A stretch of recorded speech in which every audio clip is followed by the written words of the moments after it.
This is an I Am Listening original podcast. What we're told by our members is that many councils are now getting to the point where that can't continue. So back in March, when we asked every council in the country about this, 51% said that unless something changed, they would go bust within the next 5 years. Welcome to the Kent Politics Podcast, your go-to source for insightful discussions on local and national political matters. Join us as we take a deep dive into local government across the county. Find out what the key decision makers have to say, what your money is being spent on, and how the party's policies could affect how we live.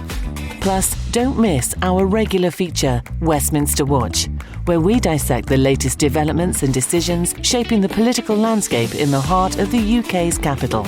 Engage with us as we delve into the issues that matter to you and explore the dynamic world of politics from a Kent perspective. Welcome to the Kent Politics Podcast. In a week, a teenager reduced a council chamber to tears. We took a wander through the council tower blocks, and will there soon be spy cameras in Medway? I'm Simon Finlay, the local democracy reporter covering Kent County Council, and I'm joined by Dan Essen, who covers borough and district councils in Kent. Hello. And Robert Boddy, who looks after Medway Council for us. Hello.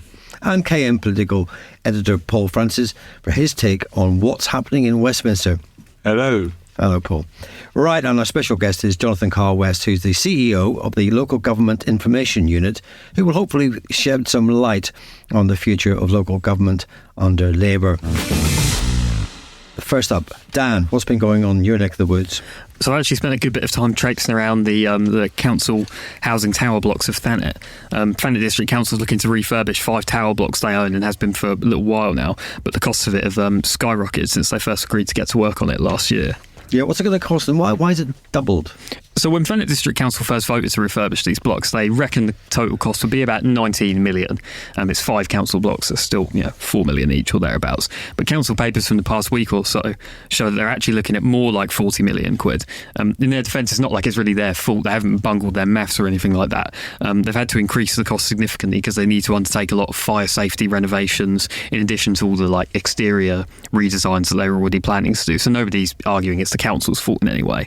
But also only about 11 million of that is being coughed up by Thanet District Council itself. A lot of it is funded by central government bodies. But bad news for some people in those blocks is that across the 400 or so flats, so 32 of them are owned by leaseholders, people who bought their council homes under right to buy legislation, and they're looking at getting charged anywhere from 25 to 40 grand each for the renovations happening to their building. So what do those people make of the bill coming their way? So sadly, I wasn't actually able to find any of them despite the amount of doors I knocked on. But it's safe to assume they're probably not enthused about the costs they're going to be taking on. The council says they're open to payment plans spread across a number of years or the like. But when, because of right to buy legislation, you're essentially encouraged to buy your council home if it's at all possible for you. It can't be pleasant, especially you've got a mortgage or something, to say that you're then going to have to cough up, regular monthly payments for who knows how long to pay for this maintenance work. I even spoke to one long-term council tenant who said that years and years ago he was offered the chance to buy his council flat and he said no, explicitly fearing things like this, unexpected bills for renovations and that sort of thing. Robert, what's been happening in Medway? So Medway Council has begun its second phase of its Safer, Healthier Streets programme, which began with the controversial school streets and red routes, which we've discussed before. This second round will see automatic number plate recognition, AMPR cameras, installed at 16 locations to enforce yellow box junctions and no entry roads across the towns, costing, for all of the signage and cameras and all that sort of thing, about £560,000. You mentioned that that the first phase was controversial, and this has been out for public consultation. What were the responses like? Were they equally sort of controversial? Not quite, possibly because this is enforcing existing rules rather than introducing new ones like the red routes or school streets were. The consultation got 310 responses, and the breakdown of each location ranged from about 43 to 60% in favour or neutral. Those two were grouped together in the report. However, what was quite interesting was that those who opposed the scheme gave pretty much the same reason at every single site, that That being that the cameras aren't needed and are just a money spinner for the council. From a political perspective, the Tory opposition groups say this, they support the scheme, but say they want the council to be as focused on enforcement of all issues, not just those on the roads, which is a slightly different spin from an accusation they've previously made about the council being anti-car. The new Labour portfolio holder for community safety, highways and enforcement, Councillor Alex Passon, says it's just all about enforcing the rules consistently. So what have you been working on, Simon? I've written a piece this week about a young man called Vlad Sadovoy, who 2 years ago at the age of 15 had his world turned upside down when Russia invaded his homeland of Ukraine. His mother fled with his twin sister and grandmother because they didn't feel safe in Ukraine any longer.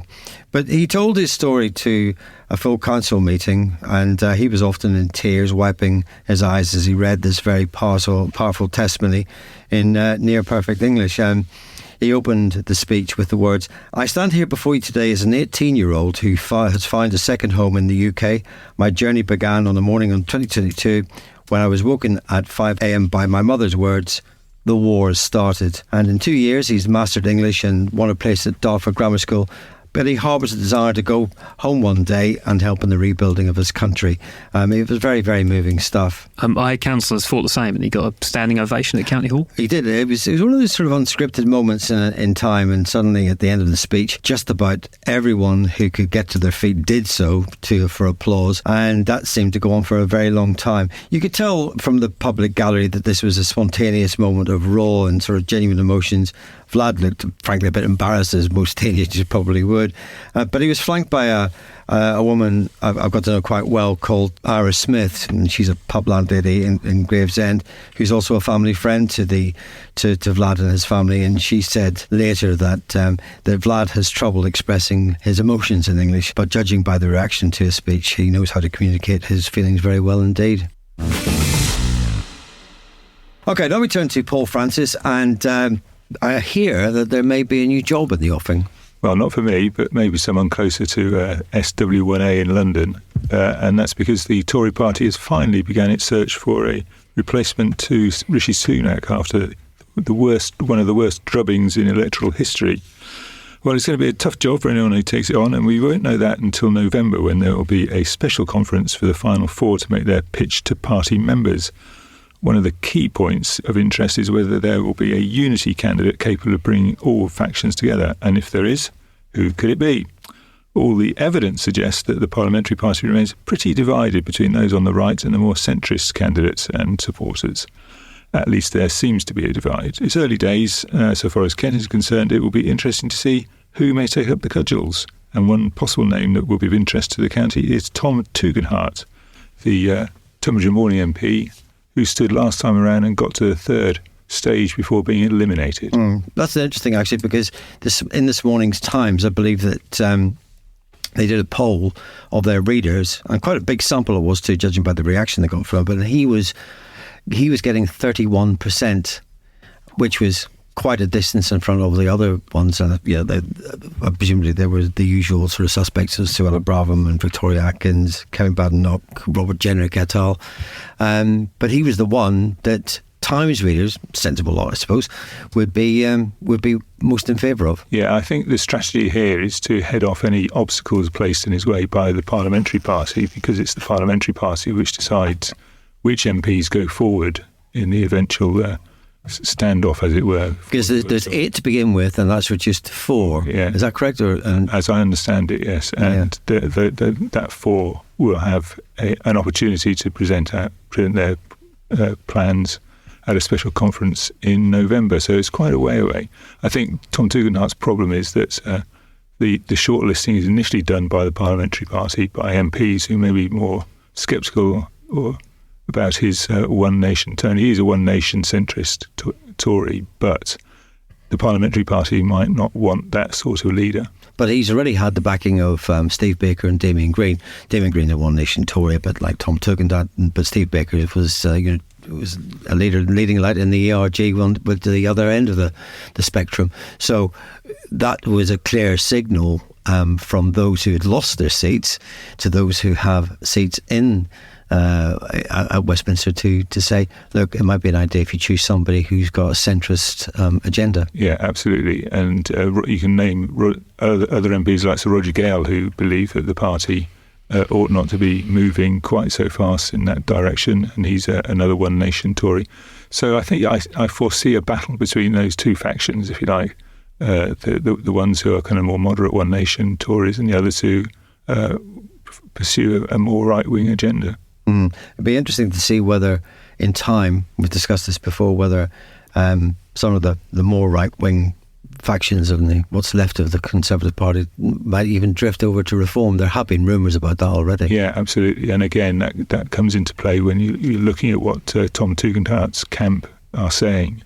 This is clearly an attempt to kind of head off those types of challenges by saying, well, look, he can appeal to the wider constituency in a way that some of these other potential candidates can't. I suppose if you get it to the public vote, if you like, when it goes to the members, that is still the case, isn't it? Yes. So he's probably got a better chance at that point of winning. Yeah. But if he doesn't get that far, then that really depends on how much support he has in the Commons. Yeah, it's a fairly brutal way of organising things, and his main challenge initially is to get onto that final shortlist. Which he has a pretty good opportunity to do, at least if you listen to the bookmakers. I was chatting to a few bookmakers this week, offering odds of 4-1 on him to get into the all-important runoff. And what were the odds for him to actually become leader? They haven't given them. They didn't give me any odds on that. That's all right. I was thinking I'm going to flutter this weekend. Okay, the small boat crossings. Surprise, surprise! It's the summertime, and wouldn't be summer if we didn't talk about the small boat crossings. I think Yvette Cooper has been making some announcements. Yes, well, not so much announcements, but just some of the stuff that they already said several times before. But yes, you're right. The Home Secretary was asked by the Dover MP.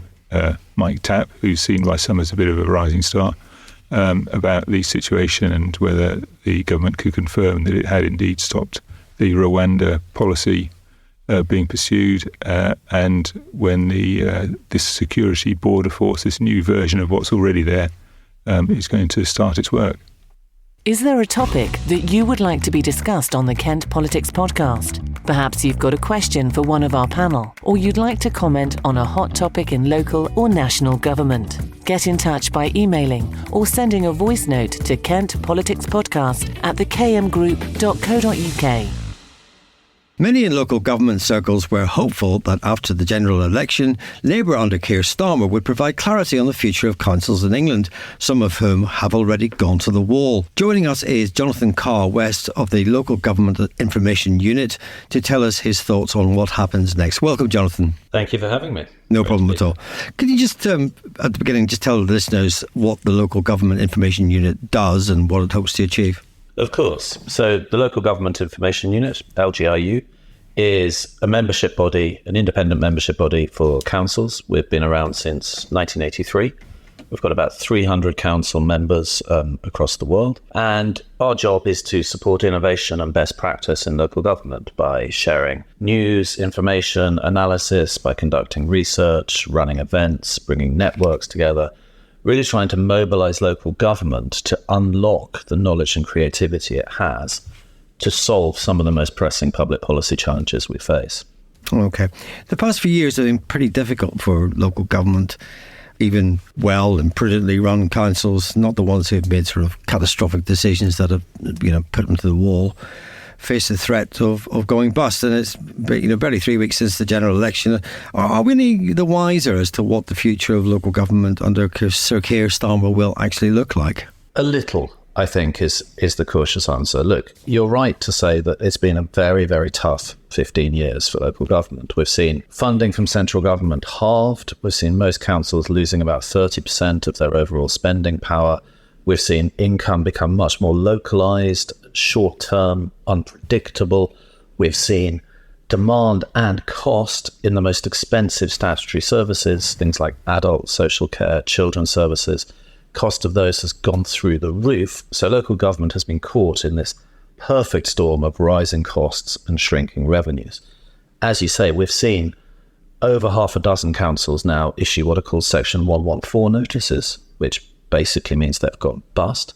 Some of those are places where they have made very bad decisions, sure, but underlying that is a systemic problem where councils basically just don't have enough money to cover their outgoings, and they've been stretching that elastic thinner and thinner for many years. And what we're told by our members is that many councils are now getting to the point where that can't continue. So back in March, when we asked every council in the country about this, 51% said that unless something changed, they would go bust within the next 5 years.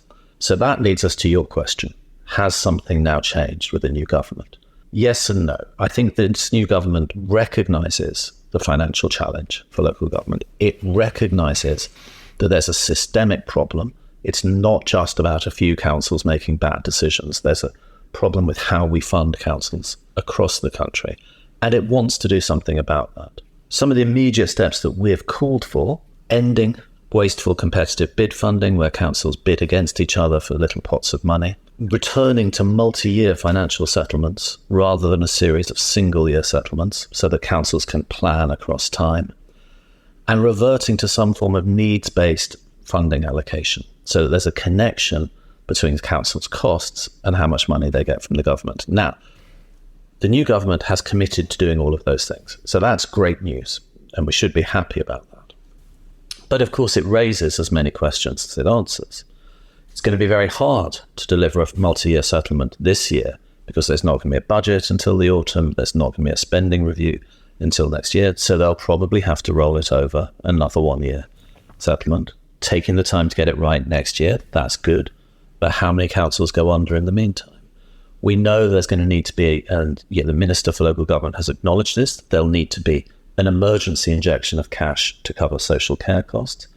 But again, that's still just the sticking plaster approach we've seen under previous governments. So I think we have a government that understands the problem, that's committed to doing something about it, but is still formulating what that long-term response might be. The question then becomes one of scale and speed. Can they do enough, quickly enough, to prevent enough councils from going bust in the meantime? Jonathan, that was something I wanted to ask about. The multi-year funding settlements is one of the specific things that the Labour Party promised before the election. Now they've committed to, now that they're in government. But that doesn't necessarily mean more money. And like you say, a big part of the problem is that local government spending power has been cut by best part of a quarter since 2010. So if the Labour Party nationally is still speaking the language of fiscal discipline, but it says it'll tell you how little you're getting over the course of 5 years rather than one, do you think that will really help at all if they're not willing to just simply cough up more money? I think it will help. One of the things that our members tell us consistently, and when we were writing a big report on this at the beginning of the year, I interviewed more than 60 council leaders and chief execs, and they said, yes, of course we want more money, but what we want more than anything is clarity. One chief executive put it to me, he said, it's not just that I don't have enough money, it's that I don't know how much money I don't have. If I could see over 3, 4, 5 years, I'd be able to make smarter decisions. I'd be able to use the money that I do have more effectively. I'd be able to invest to save a bit. I'd be able to allocate resources across time where they're needed. People often say, and it used to be a mantra under the coalition government, when Eric Pickles was leading the department, councils should cut their cloth to fit their means. You can't do that if you don't know what your means are. So it's not the same as a massive injection of cash, but that clarity does make an important difference. What I would say, though, is that's about stabilising the situation. So all of those measures that we've called for, that the government have committed to, so the multi-year settlements, ending bid funding, bringing back a funding formula, that's all great. But what those things will do is buy you time. They will stabilise the situation, hopefully, enough to buy time to do the longer term thinking about fundamental reform of how we fund local services, and indeed of how we plan and deliver services, to move to a more joined up, more preventative approach. Do you think that there was very little detail in what the Labour Party proposed pre-election? Do you think that had anything to do with the fact that they didn't know what they were doing or what their plans were, or they were just trying to keep their powder dry till after the election and then try to explain themselves when they got in? I think they set out a direction of travel on some of these issues fairly clearly. But I think I suspect that an election that... So I think the Labour Party were ready for an election in terms of fighting an election. But I think in terms of developing the detailed policy in some of these areas, they were perhaps not as advanced as they would have been had the election come later in the year. And to some extent, some of these things are things that you can only really do once you're in government and you're seeing the data and the figures and you're getting down into the granularity of what each council does and doesn't have. So the challenge then is that you have to move very fast to move from kind of broad brushstroke intention to detailed delivery. And that I think is where they are now. And that's the challenge in front of them. That's not a criticism. That would be true for any government coming in, but it's a steep curve. Okay. Kent County Council, which is obviously the biggest authority in Kent, said a couple of months ago they've got to find more savings. There were a headline figure of about 80 odd million quid next year, and we'll probably have to make some unpalatable decisions in doing so to get there. Can KCC and other councils in the same boat just go bust before Labour gets its act together? Well, that is I was going to say that's the $1 million question, but of course it's far more than $1 million. Look, we know that councils like Kent, and Kent have been very public about this. They wrote to Michael Gove when he was Secretary of State that they are getting by drawing down reserves. So counties like Kent tend to have quite healthy levels of reserve. That they're so that's why we asked councils back in February when we did our finance survey. That's why we asked about a 5-year horizon, because we know that there's a lot of councils, including many of the big counties like Kent, who are not going to go bust this year, and they're not going to go bust next year. But that's because they're drawing down reserves, and they are going to be in trouble. And the leaders of Kent and Hampshire wrote to the Secretary of State saying this in terms. They are going to be in trouble in 26-27 if nothing changes. So if that time frame is accurate, and there's no reason to think that it's not, then that does give time for a Labour government to put some of these stabilisation measures in place. You will have multi-year financial settlements well ahead of that. You will have a you could have a more sophisticated funding allocation formula ahead of that. The end to sort of bid funding, which councils are wasting a lot of money on, that can come immediately. So I think for counties like Kent, there absolutely is hope that the situation can be stabilised ahead of that. But what that won't do is prevent the need for tough decisions. I don't think there is any scenario in which councils across the country are not still going to be having to find more savings. They're not still going to be having to sort of rationalise, to reform. And, that's also part of a bigger long-term trend, because for a county council, so somewhere like KCC, where's their money going? The vast majority, probably about 2/3 of their spending is on adult social care and children's services. Children's services is the biggest immediate pressure. The biggest long-term pressure is adult social care. Now, some of the trends that drive that, an aging population, for example, are only going to become more acute. So we do also need, it's really important that we don't forget in this, that there does need to be service transformation. We do need to be thinking about how we join up place-based services to be more preventative, to be more agile, so that we're helping people to live independent, healthy lives for longer. Because even if the Labour government was able to turn on some magic money tap, so let's say they have growth that exceeds their wildest dreams, you're still never going to be able to spend your way out of some of the challenges in adult social care. So children's services is different. That has more immediate pressures around child poverty and mental health. But the big long-term drivers like adult social care, you still need service reform to tackle. Okay. Can I just put to you a scenario? Say a county council like KCC goes bust, issues a Section 114 notice. What happens, and just for the benefit of the listeners, what happens then at that point? So there's a minimalist answer to that question, which is what the law requires. So what happens when you issue a Section 114, which is a legal duty, by the way. So there is an officer in the council who has a legal duty that if they come to believe that the council will not be able to meet its expenditure commitments, they have to issue a 114. At that point, all new spending must stop, and the council has 21 days to come back with a revised budget that brings it back into balance. Now, in practice, what has always happened before is the Secretary of State uses their powers to step in and appoint commissioners who run the council directly, reporting to central government, to the Secretary of State, so not to the elected members. Now, what those people have done in places like Birmingham, Nottingham, Croydon, is they've made very tough decisions. So in Birmingham, we've seen council tax rising by 20% over 2 years, so 10% a year. Same in Croydon, same in Thanet. We've seen redundancies at scale, so 600 odd job losses envisaged in Birmingham. We've seen massive cuts to services. So in Birmingham, we saw all cultural services have their funding removed completely.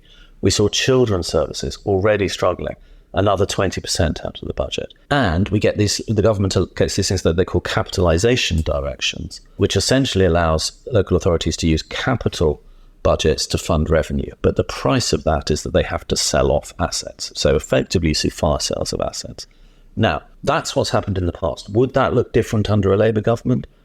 I think the tone of it would be different, but the substance might not be. So the minister, Jim McMahon, the Minister for Local Government, was talking about this last week. He said that he could imagine commissioners being sent in by a Labour government, but that he would ensure a different tone, that they would be respectful, that they wouldn't be treating those councils like sort of errant children who had made terrible mistakes, that they would be grateful for the public service that was being delivered in those councils. But that does, but the question is, would they actually do anything different? And the answer is probably not. Those councils would still have to bring their budget back into balance because that's the law. And that is likely to mean some quite difficult decisions.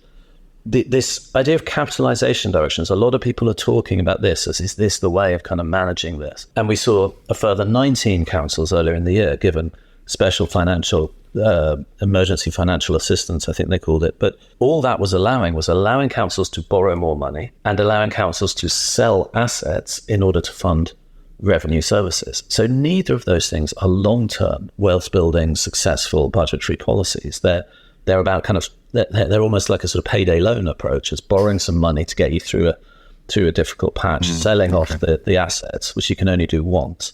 So they're not quite the answer either. So none of this means that there isn't going to be some very difficult times ahead. Jonathan, it's Paul Francis here. Sure. I just wanted to ask about your thoughts about the possible governance devolution bill and the impact that might have on councils, and whether that's going to force councils into things like mergers, combined authorities, or will give them a degree of discretion about what model, if any, they choose, and will it involve a directly elected mayor for the region?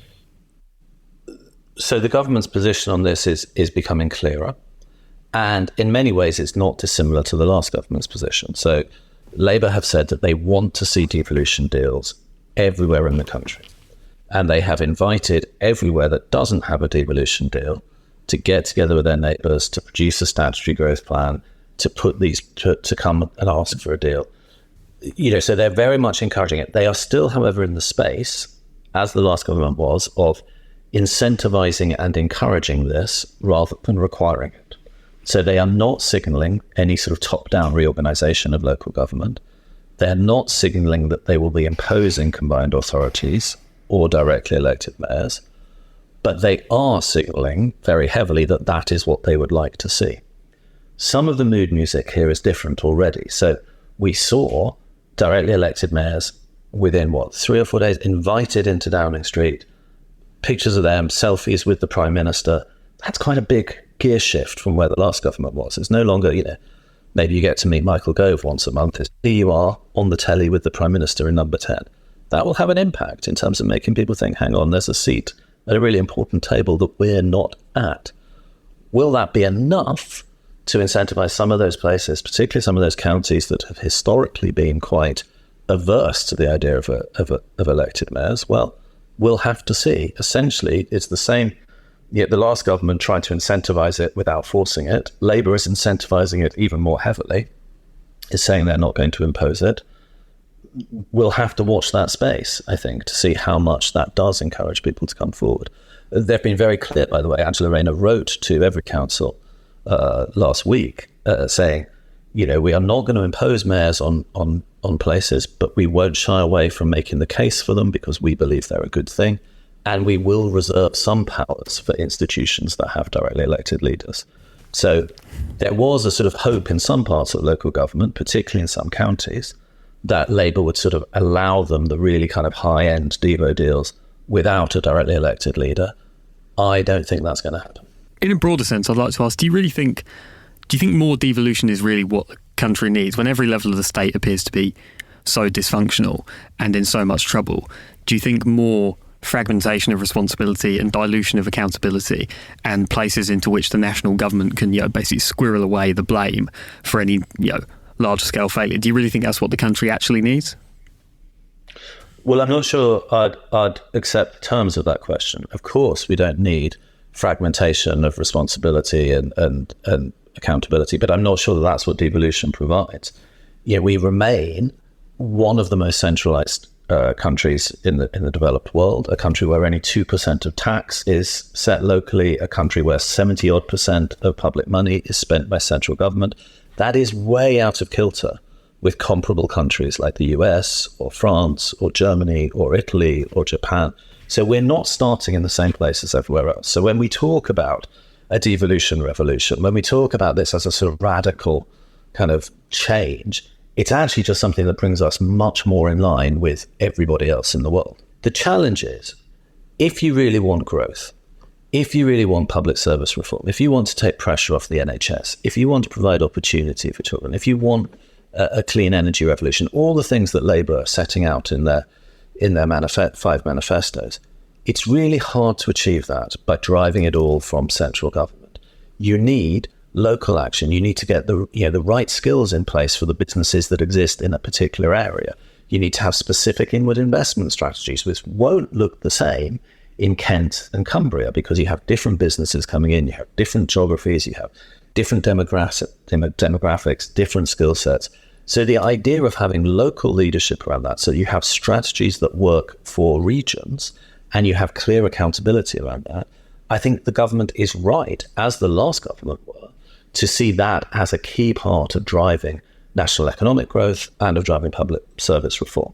Yet that's why it's done that way almost everywhere else in the world. You can't do those really complicated projects from an office in London hundreds of miles away. Jonathan Carr-West, thank you very much indeed. That's Jonathan Carr-West of the Local Government Information Unit. Thanks for your insights today. Speak to you soon. Thank you, guys.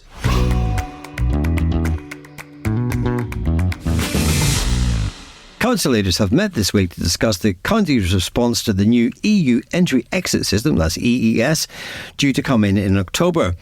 I don't sense panic, but I do sense that there is a mounting worry that October might be a little bit too soon. Paul, is that the feeling you're getting? I am a little bit. You've seen the same press release as me then, have you? Yes.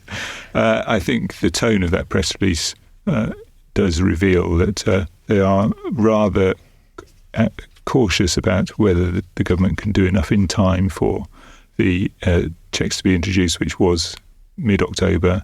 Now, apparently, it might be pushed back, which I think you know a little bit about. Well, I mean, just for the benefit of the listeners, I mean, this is the introduction of these new sort of biometric capture of data before people can leave effectively a third country into an EU country, i.e. the UK into France. But what the press release says is that after the meeting of all these council leaders, that this is what came from the KCC press office, that the Kent County Council leaders' key asks to government are to recognise the severe risk of disruption across Kent and Medway when EES checks are introduced, as well as impacts on the national supply chain, prioritise across government departments the design and implementation of mitigation measures, recognise that this is a national issue and will disproportionately affect local communities in Kent, and consider the indicative funding bid submitted detailing necessary resources and infrastructure to cope with anticipated disruption. And it goes on and on and on and on. And it's signed by all these local council leaders. But this doesn't suggest that that this is very much resolved ahead of what the original date was of October the 6th, I think it was. Yeah, no, it's very frustrating for these councils because they bear the brunt of the repercussions of Operation Brock and motorway closures when these things are necessary. And we're going to see traffic increase substantially over the weekend, first weekend of the summer holidays for children and families. And I think the this letter is designed to wave a flag in front of the government's eyes and make sure that they are aware that there are serious pressing issues. I mean, we've talked about this before, haven't we? The difficulties that occur for families getting their children to school, hospitality, having trouble with client base. All these very small practical impacts together come to a fairly substantial impact. And I think that's what's worrying council. Yeah, and plus the fact, 4 months into a new government, you don't want to be faced with the entire road system in Kent grinding to a halt because of some EU checks that they haven't managed to get a system compatible for, and to get the room and the space available to actually carry out those checks ahead of time. My understanding is from somebody I spoke to today is that it will be delayed probably for about a month until November, but that date won't be probably confirmed by the DFT Department for Transport until sometime in August. So whilst it may not happen in October, they've merely delayed those problems until another sort of 4 or 5 weeks. It gave me a bit of deja vu reading this, because I think the last time I saw every Kent council leader sign something together, admittedly it was different council leaders, was probably a year and a half ago, before the last round of local elections, when the leader of every Kent council co-signed this letter on, basically saying that we're struggling to house unaccompanied asylum-seeking children, and the pressure that illegal immigration and the small boats crossings place on Kent. And it's it's just an unfortunate feature of geography that Kent, by being so close to Europe, is essentially on the front line of both small boat crossings and our direct border control regime in its relation to the EU. And that's not something that local government, even 12 local councils in Kent with a combined population of 2 million, that's not something they can solve at all. So it feels like every few years, when there's some major sort of change in UK-European relations, local government leaders in Kent have to go to central government and ask them to sort it all out, because there's only so much that we can do here. One thing which has attracted me in this press release is the statement that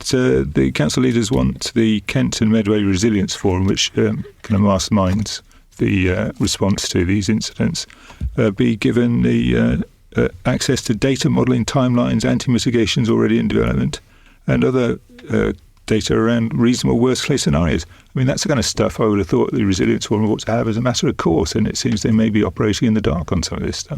It's all a bit worrying, isn't it?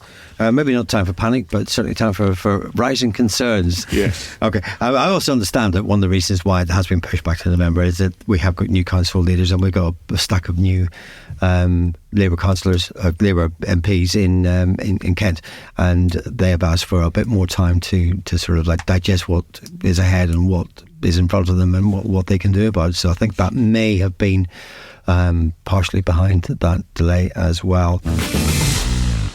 Okay, folks, that's your lot for this week. Thanks to Rob, Dan, Paul, and to our special guest, Jonathan Carr-West. Don't forget to keep an eye on Kent Online for the latest politics news from across the county. All the best now. Thanks for listening to the Kent Politics Podcast. Don't forget to check out stories throughout the week on the politics page of Kent Online. And you can watch the Kent Politics Show with Rob Bailey on KMTV every Friday at 5 p.m. or on demand at kmtv.co.uk. This has been an I Am Listening original podcast. For more information, head over to our website, im-listening.co.uk.